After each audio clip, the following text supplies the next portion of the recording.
Hello friends, very good morning और very good evening to all of you. आप जब भी इस वीडियो को देख रहे हैं आपके लिए विशेष।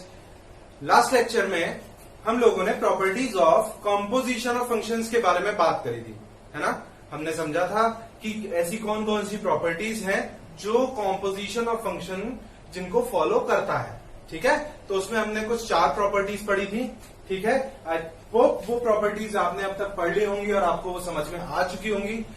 आज हम उन्हीं प्रॉपर्टीज की आगे की जो हमारी कुछ प्रॉपर्टीज बची हुई हैं उनके बारे में आप पढ़ने जा रहे हैं, ठीक है।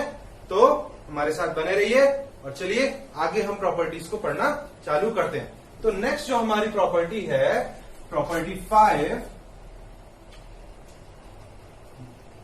वो ये कहती है कि if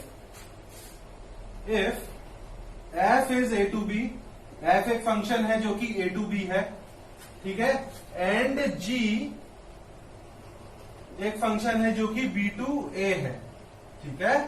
f is a to b and g is b to a, and एक और कंडीशन है, एंड गॉफ जो है, g o f is equals to IA, ठीक है।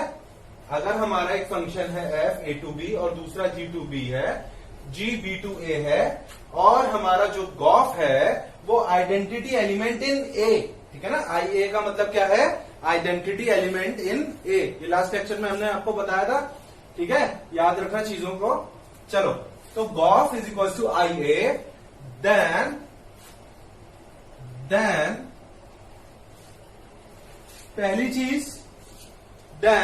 पहली चीज f इज एन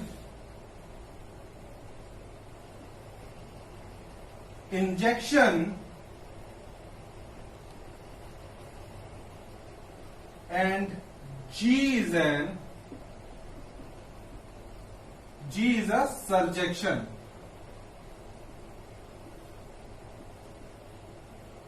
ठीक है। तो प्रॉपर्टी 5 हमारी ये कहती है कि अगर हमारे पास 2 फंक्शन है, एक f है, ठीक है, f क्या है? a to b है, दूसरा g है वो b to a है, और हमारा जो गॉफ है वो IA के बराबर है, अगर तो क्या होगा कि जो f हमारा फंक्शन होगा वो एक इंजेक्टिव फंक्शन होगा और जो g होगा वो एक सर्जेक्टिव फंक्शन होगा, ठीक है। ये हमारी प्रॉपर्टी कहती है, ठीक है। अब आगे बात करते हैं कि देखो कैसे होगा, क्यों होगा, ठीक है। इसका प्रूफ भी करना है हमें। तो देखो, सबसे पहले हम प्रूफ करेंगे, फर्स्ट प्रूफ जो हमारा होगा वो होगा f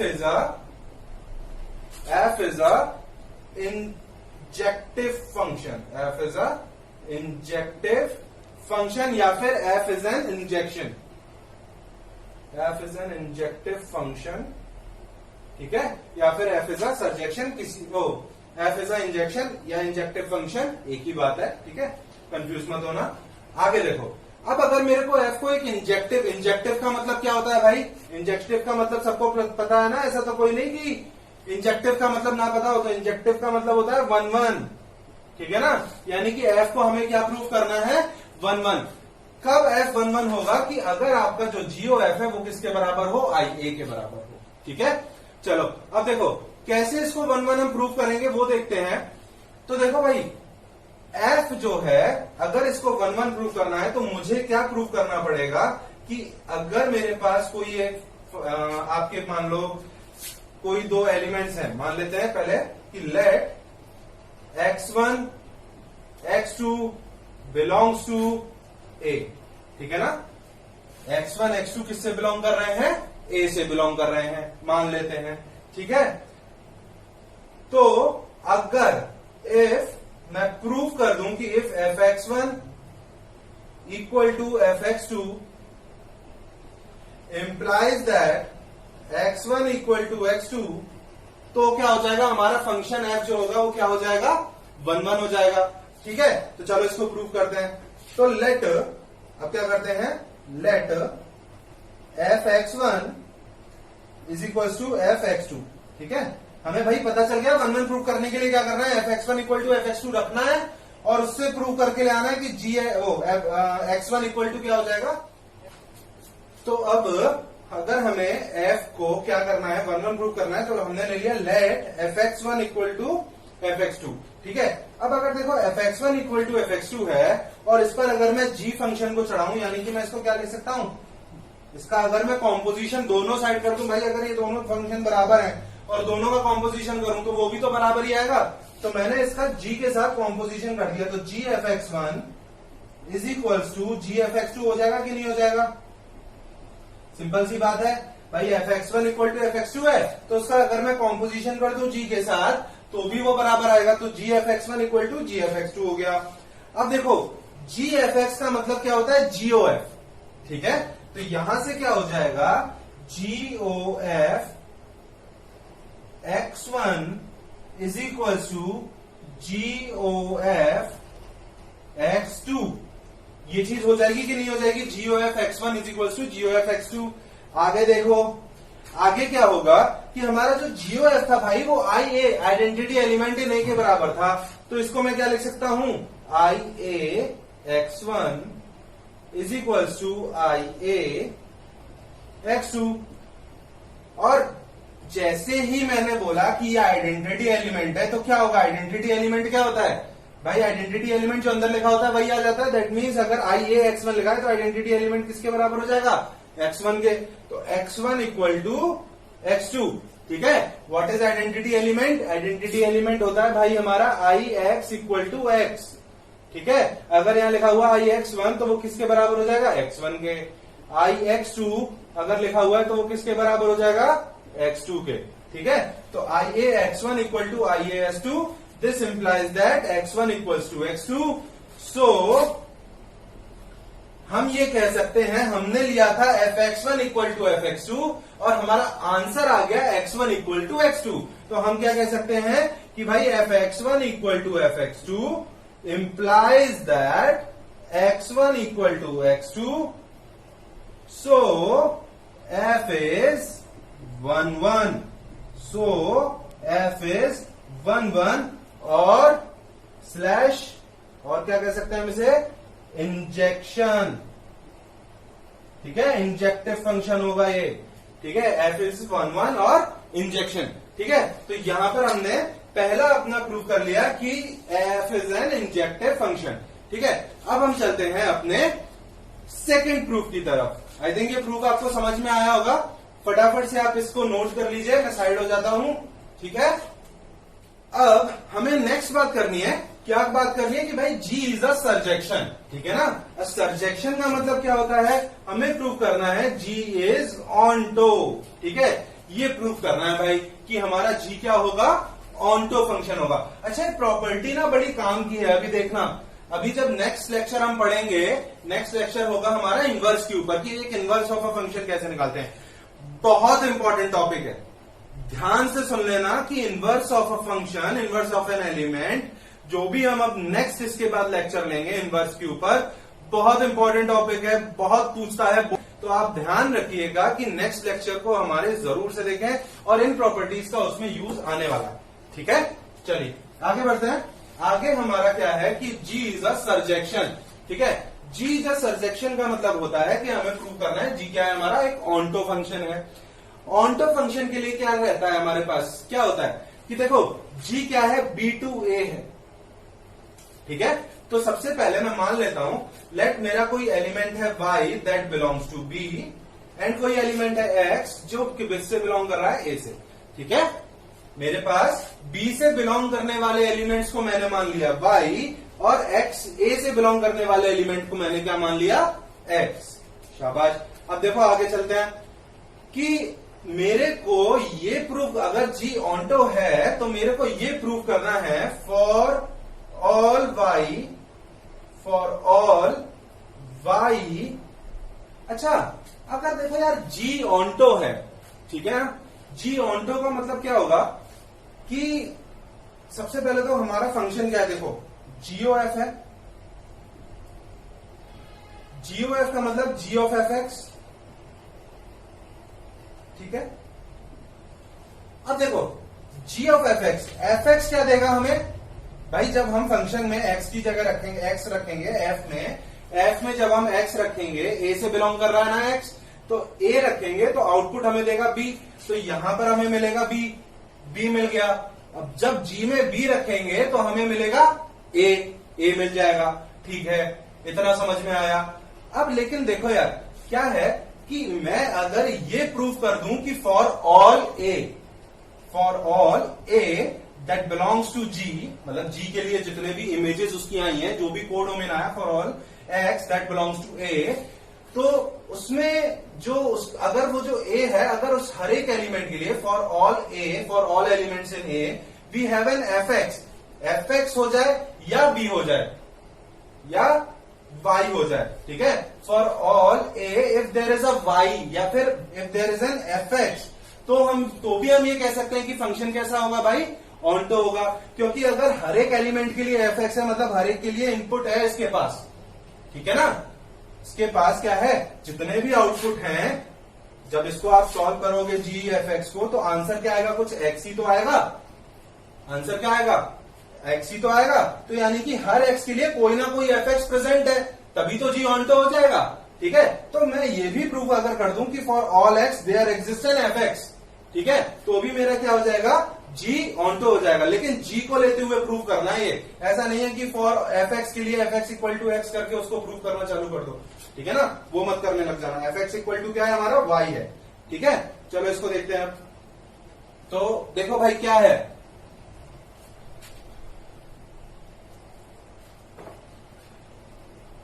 देखो अगर मैं लिखूं जी वाई, ठीक है, जी वाई, तो जी जो हमारा y है, y किसके बराबर, देखो y किससे बिलोंग कर रहा है, b से।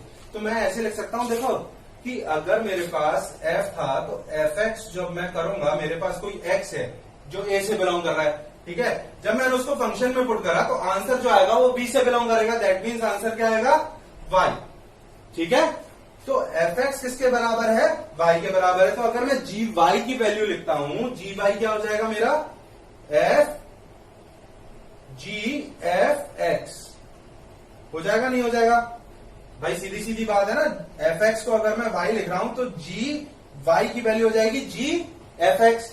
अब जी एफ एक्स का मतलब हो गया G O F X, g o f X. भाई जी एफ एक्स का मतलब जीओ एफ एक्स। अब जीओ एफ एक्स का क्या मतलब हो गया, आई ए एक्स। ठीक है, आई ए एक्स। ठीक है, और आई ए एक्स का क्या मतलब हो गया, एक्स। ठीक है, तो मैं क्या कह सकता हूं कि जितने भी एक्स हैं जो कि ए से बिलोंग कर रहे हैं, उनके लिए कोई ना कोई वाई होगा ना भाई। जब मैं वाई यहां पर पुट कर रहा हूं और एक्स आ रहा है, इसका मतलब जितने भी एक्स हैं उनके लिए कोई ना कोई तो वाई रहा होगा, तभी आंसर में एक्स आ रहा है, वरना नहीं आता। ठीक है ना, तो यानी कि therefore for all X belongs to A, for all X belongs to A, there exist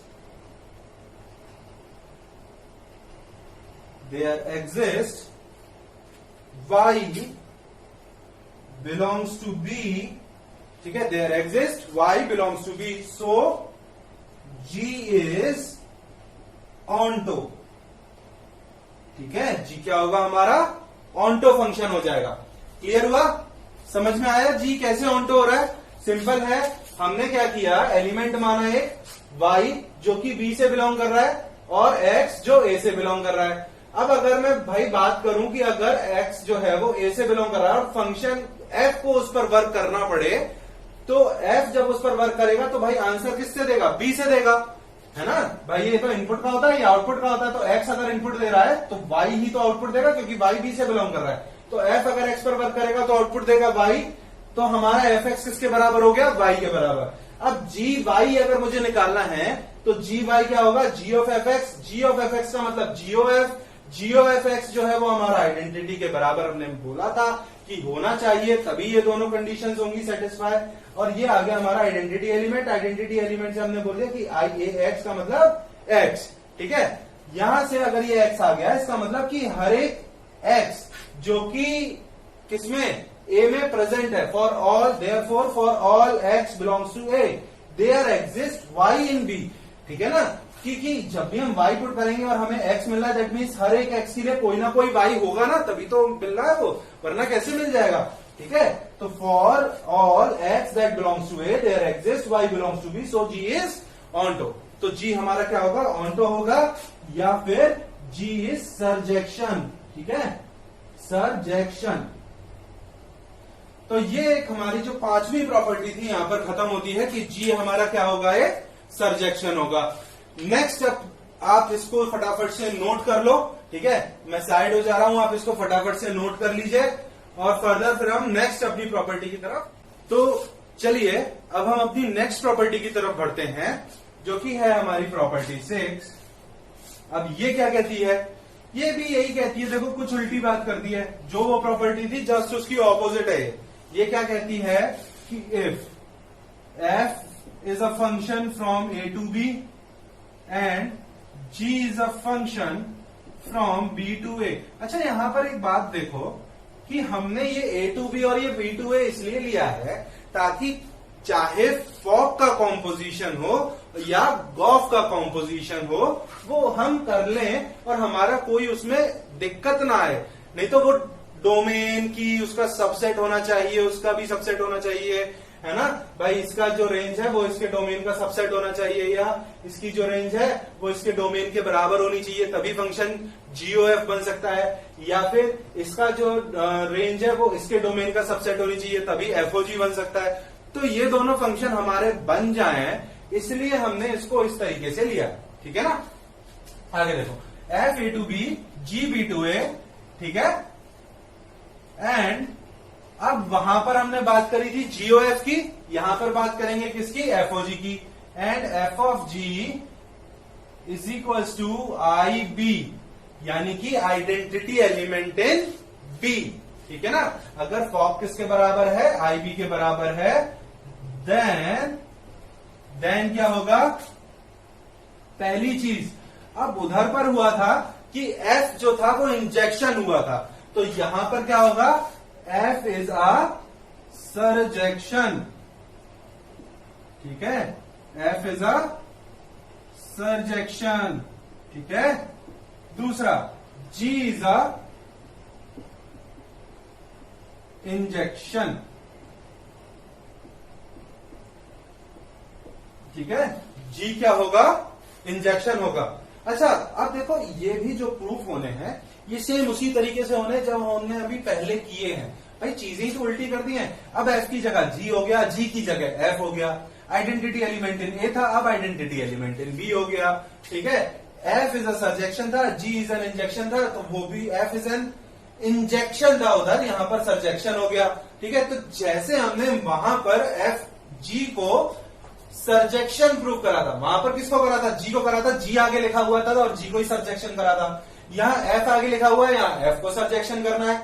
वहां G अंदर, जो F है वो अंदर लिखा हुआ था, है ना, और उसको हमने इंजेक्शन प्रूव करा था, 1-1 प्रूव करा था। यहां भी G अंदर लिखा हुआ है और उसको क्या प्रूव करना है, इंजेक्शन या इंजेक्टिव फंक्शन उसको हमें प्रूव करना है। ठीक है, तो चलो देखो फटाफट से इसको इंजेक्शन और सरजेक्शन प्रूव कर लें, या आई थिंक यही काम आपको करना चाहिए। ठीक है, ये वाला काम देखो सेम काम है, कोई प्रॉब्लम नहीं होगी, वही सेम स्टेप्स को फॉलो करते हुए इसको कर देना है और आपके ये दोनों प्रॉपर्टीज आपकी प्रूफ हो जाएंगी, ये दोनों पार्ट इसके प्रॉपर्टी के प्रूफ हो जाएंगे। ठीक है, तो आप इस क्वेश्चन को सॉल्व करिए, इस प्रॉपर्टी का प्रूफ खुद से करिए, और अगर नहीं होता है, इन केस आपसे दिक्कत आ रही है, आपको कोई भी परेशानी आ रही है, तो आप मेरे को ये बात कमेंट सेक्शन में जरूर से बताएं कि सर यहां पर ये वाली मेरे को दिक्कत आई जिस वजह से मैं प्रूव नहीं कर पाया। ठीक है, होपफुली हम देखेंगे कि अगर मैं नेक्स्ट लेक्चर में फिर अगर आपके कमेंट आते हैं कि सर ये नहीं हुआ, तो मैं नेक्स्ट लेक्चर में फिर इसको कंटिन्यू कर लूंगा। ठीक है, मैं इस प्रॉपर्टी का प्रूफ आपको फिर बाद में एक अलग से एक लेक्चर में दे दूंगा। ठीक है, लेकिन ये प्रॉपर्टी आपको याद होनी चाहिए। ठीक है, एग्जाम में शायद ना पूछे, ठीक है, बोर्ड में ना पूछे, लेकिन क्या हो सकता है कि ये आपका कॉम्पिटेटिव एग्जाम का क्वेश्चन बन सकता है। ठीक है ना, सिंपल सी यही बात बोल देगा कि अगर फॉग IB है तो F इज अ सरजेक्शन या G is a injection, tick the correct one. ठीक है ना। वो चार ऑप्शन भी बन जाएंगे। एक जगह दे देगा F is a surjection, G is an injection, F and G something something, कुछ भी ऑप्शन बना के दे देगा, आप करेक्ट द राइट वन पे क्लिक आपको करना है। तो ये प्रॉपर्टीज बहुत इंपॉर्टेंट है भाई, कॉम्पिटेटिव में भी देखो पूछी जा सकती है, ठीक है। और आपके बोर्ड में अभी जब हम इनवर्स पढ़ने वाले हैं, बोर्ड के लिहाज से इनवर्स जब टॉपिक पढ़ेंगे तो उसमें इन प्रॉपर्टीज का बहुत यूज आएगा, ठीक है। समझ में आया? तो चलो इस क्वेश्चन को आपको, इस प्रॉपर्टी को आपको करना है प्रूफ। आगे बात करते हैं। तो अभी देखो, अभी हमने प्रॉपर्टी 5 पढ़ी थी, ठीक है ना। प्रॉपर्टी 5 ये कह रही थी, P5 की अगर बात करी जाए तो प्रॉपर्टी 5 ये कह रही थी कि अगर आपका जो फॉग नहीं गॉफ है, अगर आपका जो गॉफ है वो IA के बराबर है, गॉफ इक्वल टू क्या है, IA है, तो क्या होगा, F इज अ इंजेक्शन, ठीक है, एंड G इज अ सर्जेक्शन। बोला था कि नहीं बोला था भाई? प्रॉपर्टी 5 ने यही तो बोला था कि अगर आपका जो फंक्शन अगर आपका जो फॉग की जगह गॉफ है, गॉफ अगर IA के बराबर है, आइडेंटिटी एलिमेंट A के बराबर है, तो आपका जो F होगा वो इंजेक्शन होगा और जो G होगा वो एक सर्जेक्शन होगा। अब देखो कि अगर मान लो आपके पास कोई फंक्शन दिया हुआ है, ठीक है, आपके पास एक फंक्शन है F, एक फंक्शन है G, उन दोनों के कोई भी डोमेन है, मान लो A to B और इसका मान लो C to D है, ठीक है, कुछ भी है, और इसका C to D, ठीक है, और इसका FOG एग्जिस्ट कर रहा है, मान ले रहे हैं अभी, ठीक है, इसका FOG भी एग्जिस्ट कर रहा है, ठीक है, और इसका GOF भी जो है एग्जिस्ट कर रहा है, ठीक है, और इसका जो FOG है वो आइडेंटिटी एलिमेंट इन B, ठीक है, B के बराबर का हो गया, किसके बराबर का हो गया, आइडेंटिटी एलिमेंट के बराबर ही है, भी मान लेते हैं, ठीक है, और इसका जो गॉफ है वो भी आइडेंटिटी एलिमेंट के ही बराबर है, ठीक है, दोनों के क्या है, आइडेंटिटी एलिमेंट के बराबर आ रहे हैं। यानी कि मैं क्या कहना चाहता हूं कि कोई अगर आपके पास एक ऐसा फंक्शन है जिसका, कोई आपके पास ऐसे दो फंक्शन है जिनका कॉम्पोजिशन करने पर ये दोनों प्रॉपर्टीज फॉलो हो रही हैं, यानी कि उसका अगर फॉग निकाला हूं तो आइडेंटिटी एलिमेंट आ रहा है, उसका गॉफ निकाला हूं तो भी आइडेंटिटी एलिमेंट आ रहा है, ठीक है, उसका फॉग भी आइडेंटिटी एलिमेंट आ रहा है और उसका गॉफ भी आइडेंटिटी एलिमेंट आ रहा है। अगर आपके पास मान लो ऐसे कोई दो फंक्शन है तो क्या होगा, अब अगर उसका फंक्शन का आइडेंटिटी एलिमेंट ही गॉफ और फॉग आ रहा है तो इसका मतलब उसका जो F है वो सर्जेक्शन भी है और उसका जो F है वो इंजेक्शन भी है, तो यानी कि F क्या हो जाएगा, एक बाइजेक्शन हो जाएगा। सिमिलरली G भी क्या हो जाएगा, बाइजेक्शन हो जाएगा। तो यानी कि अगर मेरे पास कोई एक ऐसा कोई एक दो ऐसे फंक्शन है जिनके की कॉम्पोजिशन करने पर आइडेंटिटी एलिमेंट आ रहा है, फॉग करने पर भी आइडेंटिटी आ रहा है और गॉफ करने पर भी आइडेंटिटी आ रहा है, दैट मीन्स कि वो जो दोनों फंक्शन है वो कैसे हैं, बाइजेक्टिव फंक्शंस हैं। ये दोनों फंक्शन सब कैसे हो जाएंगे, अगर कोई आपके फंक्शन इन दोनों प्रॉपर्टीज को फॉलो करें तो F is a surjection, F is an injection, तो यहां से F क्या हो गया, bijection, G is an injection, G is a surjection, तो G क्या हो गया, वो भी क्या हो गया, आपका बाइजेक्शन हो गया। तो if a function follow property 5 as well as property 6, ठीक है, then the functions F and G are bijections, क्या होंगे, बाइजेक्शंस होंगे, ठीक है। तो इस बात को आप नोट कर लेना, ठीक है, चलो मैं यहां पर लिख दे रहा हूं, आप इसको नोट कर लेना। If F of G is equal to IA, I लिख लेते हैं, and GOF is also equal to I, then F and G are bijections, क्या होंगे, F और G क्या होंगे, बाइजेक्शंस होंगे, ठीक है ना। इस बात को नोट कर लेना, ये हमारे अभी इनवर्स में भी काम आएगी भाई बहुत ज्यादा, ठीक है, इसी लिहाज से इसे समझा रहा हूं। तो ये अपने लिए अभी बहुत इंपॉर्टेंट बात है, 3 स्टार बात है, इसको नोट कर लेना, ठीक है। अगर F और G, अच्छा अब देखो क्या है, आपके पास क्वेश्चन आया कि F और G आपके पास दो फंक्शन है, prove that the function is bijective या फिर prove that their composition is bijective. Question आ गया कि you have two functions F and a function G and prove that the function composition of these functions, मतलब कि F of G and G O F is bijective. Prove that F of G and G O F is bijective. तो क्या करोगे आप, कैसे इन दोनों को prove करोगे? तो हमने एक प्रॉपर्टी पढ़ी थी कि the composition of bijective function is always bijective. दो बाइजेक्टिव फंक्शन का अगर मैं कॉम्पोजिशन करूंगा तो जो कॉम्पोजिशन बनेगा वो भी बाइजेक्टिव होगा। प्रॉपर्टी पढ़ी थी लास्ट लेक्चर में, उस प्रॉपर्टी का यूज करते हुए हम कह देंगे कि भाई यहां से देखो एफ ऑफ जी आई है, जी ओ एफ आई है, दैट मीन्स एफ एंड जी क्या है, बाइजेक्टिव है। और अगर एफ और जी बाइजेक्टिव है तो हम ये कह सकते हैं कि इनका जो भी मैं कॉम्पोजिशन करूंगा वो भी क्या होगा, बाइजेक्टिव होगा। ठीक है, ध्यान रखना इस चीज को। चलो, तो ये वाली प्रॉपर्टीज भी हमारी क्लियर होती है, प्रॉपर्टी 6। ठीक है, समझ में आई? फटाफट से इन बातों को नोट करें, मैं साइड हट रहा हूं। तो अब अपनी नेक्स्ट प्रॉपर्टी 7, इसका कोई प्रूव आपको नहीं करना है। ठीक है, इसके बारे में समझ लेना, ये कुछ 3-4 बातें बताती है हमें, 2-3 बातें उनके बारे में देखना है। ठीक है, बाकी इसका कोई प्रूव आपको नहीं करना है। चाहो तो आप अपने आप से कर लेना, बहुत आसान प्रूव है, कोई ऐसे बहुत डिफिकल्ट प्रूव नहीं है।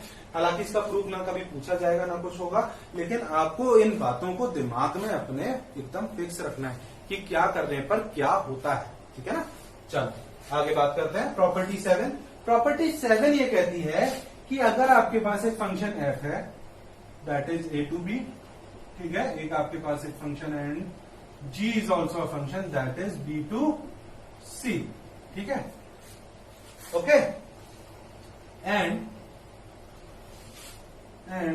अब पहला पार्ट जो ये कहती है, आपके पास ये दो फंक्शन है। अब पहला पार्ट ये जो कहती है वो ये कहती है कि इफ जी ओ एफ, ठीक है, अब पहला पार्ट ये जो कहती है that is G O F is onto implies that GOF is onto implies that G is onto। ठीक है, पहला पार्ट ये जो कहती है वो ये कहती है कि अगर GOF आपका ऑन्टो है तो ये चीज ये बताएगा, ये चीज ये इंप्लाई करेगा कि आपका जो G है वो ऑन्टो है। अब भाई देखो क्यों ऐसा है कि यार GOF का मतलब होता है G ऑफ fx, है ना, यही होता है इसका मतलब। अगर ये फंक्शन ऑन्टो है, जी ऑफ एफ एक्स ऑन्टो है, यानी कि भाई ओवरऑल फंक्शन का काम कर कौन रहा है? भाई देखो फंक्शन ने, एफ भी एक फंक्शन है, एफ ने अपने इनपुट लेकर आउटपुट दे दिए। अब वो आउटपुट पर एंड आउटपुट पर जो वर्क कर रहा है वो कर रहा है जी। तो अगर हमारा फंक्शन ऑन्टो होगा, जीओ एफ का कॉम्पोजिशन अगर हमारा ऑन्टो होगा तो जी को ऑन्टो होना जरूरी है, ऑब्वियस सी बात है। अगर जी ऑन्टो नहीं होगा तो जीओ एफ कभी भी ऑन्टो नहीं हो पाएगा। ठीक है ना, तो जी अगर ऑन्टो है तो ही हमारा क्या होगा, जीओ एफ ऑन्टो होगा। या फिर अगर हमारा जीओ एफ ऑन्टो है तो वो हमारा इस बात को इंप्लाई करता है कि आपका जो जी है वो भी क्या होगा, ऑन्टो होगा। ठीक है, तो ये पहली बात जो ये कहता है। दूसरी बात जो ये कहता है if Jio F is 1-1, Jio F कैसा है, 1-1 है। ठीक है, देन एफ इज 1-1। क्या कहता है कि अगर हमारा जीओ एफ 1-1 है तो हमारा क्या होगा, एफ 1-1 होगा। अब ये कैसे है यार, जीओ एफ क्या होता है, जी ऑफ एफ एक्स होता है। ठीक है, जी ऑफ एफ एक्स ही तो होता है। अगर हमारा जीओ एफ 1-1 हो रहा है, ठीक है, चलो इस चीज को देख भी लेते हैं करके फटाफट से एक बार, कि मान लो देखो जीओ एफ हमारा 1-1 है, यानी कि जीओ एफ, मान लेते हैं पहले कि x1 x2 जो है वो बिलोंग कर रहे हैं किससे, a से। x1 x2 belongs to a, और हमें प्रूव क्या करना पड़ेगा, अगर हमारा f को 1-1 करना है कि f x1 equal to F x2 implies that x1 equal to x2। तो मैं क्या कर दूं, अगर मैं लिख दूं कि भाई F x1 is equal to F x2, ठीक है, लेट, तो क्या होगा, इन दोनों पर g फंक्शन चढ़ाएंगे, G F x1 equal to G F x2। बहुत इजी होते हैं इन वाली प्रॉपर्टीज के। अब ये जो इसके 2-3 पार्ट हैं, 3-4 पार्ट जो भी हैं, उसके जो प्रूफ हैं वो बहुत ही इजी हैं। ठीक है, देखो तो G F X one equal to G F X two. अब G F X one equal to क्या होता है, G O F X one. ठीक है भाई, जी एफ एक्स मतलब गॉफ, तो is equal to G O F X two. अब G O F X one equal to G O F X two. अब क्या है, गॉफ तो हमारा कैसा था, 1-1 था भाई, गॉफ कैसा है 1-1 है ना। तो अगर G O F X one G O F X two के बराबर है, that means this implies that X one equal to X two. तो हमने लिखा था x1 equal F X one equal to F X two, और इससे हमने सॉल्व करके लिया है x1 equal to F X two, वो x1 equal to X two. So f is 1-1। ठीक है, तो ये भी हमारा प्रूव हो गया कि भाई हमारा f जो होगा वो क्या होगा, 1-1 होगा। ठीक है, चलो इतनी बात को नोट कर लो, मैं साइड हट जाता हूं, फिर हम आगे के पार्ट की बात करेंगे। तो अब हम थर्ड वाली प्रॉपर्टी को इसके थर्ड पार्ट को देखते हैं इस प्रॉपर्टी की, कि वो क्या कह रहा है। ठीक है, वो ये कह रहा है कि देखो भाई, GOF A to C, if GOF A to C is onto, if GOF A to C is onto and G B to C is 1-1, this implies that F A to B is onto, वो is onto। ठीक है, तो property हमारी ये कह रही है कि अगर GOF A to C हमारा क्या है, GOF का मतलब दोनों का कॉम्पोजिशन GOF का, और GOF का कॉम्पोजिशन जब करेंगे तो भाई सीधी सी बात है, A से B में और B से C में, तो दोनों का कॉम्पोजिशन किया तो A to C में चला गया। ठीक है ना, तो GOF A to C is onto, और अगर है GOF A to C अगर ऑन्टो है और G जो है वो 1-1 है, तो this implies that F A to B is कैसा होना चाहिए, ऑन्टो होना चाहिए। ठीक है ना, तो ये हमारी प्रॉपर्टी का नेक्स्ट पार्ट। तो इसका जो लास्ट पार्ट है वो कहता है, if GOF A to C, ठीक है वही होगा, इज 1-1, इसी का जस्ट ऑपोजिट है। ठीक है, and F B to C is onto, this implies that G B to C, G क्या होगा, B to F B to C नहीं होगा यार, देखो गड़बड़ कर दी ना, F A to B। ठीक है, F A to B is onto, this implies that G B to C is 1-1। ठीक है, क्या बोला ये कि भाई अगर हमारा G और F 1-1 है तो, और F हमारा ऑन्टो है, G 1-1 है F ऑन्टो है, तो हमारा जो G 1-1 नहीं, GOF अगर 1-1 है और F ऑन्टो है, तो हमारा G जो होगा वो क्या होगा, 1-1 होगा। ठीक है, तो ये हमारी कुछ 4-5 प्रॉपर्टीज जो थी वो अभी आज खत्म होती हैं। इन प्रॉपर्टीज का प्रूफ ना तो आपको करने की जरूरत है, ना ही मैं रिकमेंड करूंगा कि इनका आपको कोई प्रूफ करना चाहिए। हाँ, जो प्रॉपर्टीज के मैंने 5th वाली के बाद जो 6th वाली प्रॉपर्टी है उसका जो प्रूफ बोला है उसको आप जरूर से कर लेना, क्योंकि वो हमारे इनवर्स में बहुत काम आएगा। भाई हमारे क्वेश्चन देखो बोर्ड में जिस टॉपिक से आते हैं, अच्छा है कि हम उन टॉपिक्स पर ज्यादा फोकस करें, है ना। तो बोर्ड में हमारा क्वेश्चन इनवर्स से आने वाला है, इन प्रॉपर्टीज से नहीं आने वाला है। जो प्रॉपर्टी 5 और 6 है वो प्रॉपर्टी इसलिए यूज की है क्योंकि वो इनवर्स में बहुत काम आने वाली है, इसीलिए उन प्रॉपर्टीज को मैंने आपको समझाया है इस अलग से वीडियो में, ताकि जो है पुराने वीडियो के स्ट्रेस के साथ उन प्रॉपर्टीज को ना पढ़ो, है ना। तो अब नेक्स्ट लेक्चर में हम किसकी बात करेंगे, इनवर्स ऑफ अ एलिमेंट या इनवर्स ऑफ अ फंक्शन। ठीक है, होपफुली आपको आज का टॉपिक हमारा समझ में आया होगा। हमने आज प्रॉपर्टीज के बारे में अपनी पूरी जाना। ठीक है, और अगर आपको ये वीडियो आपको काम की लगे, आपके पसंद आए, आपके काम की तो है ही, अगर आपको हमारी वीडियो पसंद आए, हमारे लेक्चर्स आपको समझ में आ रहे हैं, तो प्लीज हमारी इस वीडियो को लाइक करें। ठीक है, हमारे इस लेक्चर्स को ज्यादा से ज्यादा अपने फ्रेंड्स सर्कल में, 12th के स्टूडेंट्स के साथ, अगर आप 12th में नहीं हैं तो अपने 12th में अगर आप किसी को जानते हैं जो 12th में बच्चे हैं उनके साथ शेयर करें, और हमारे चैनल को सब्सक्राइब जरूर से करें और बेल आइकन दबाएं, ताकि जैसे ही हम कोई वीडियो अपलोड करें आपको उसका नोटिफिकेशन तुरंत मिल जाए। ठीक है, तब तक के लिए स्वस्थ रहें और पढ़ते रहें फिर मिलते हैं नेक्स्ट वीडियो में।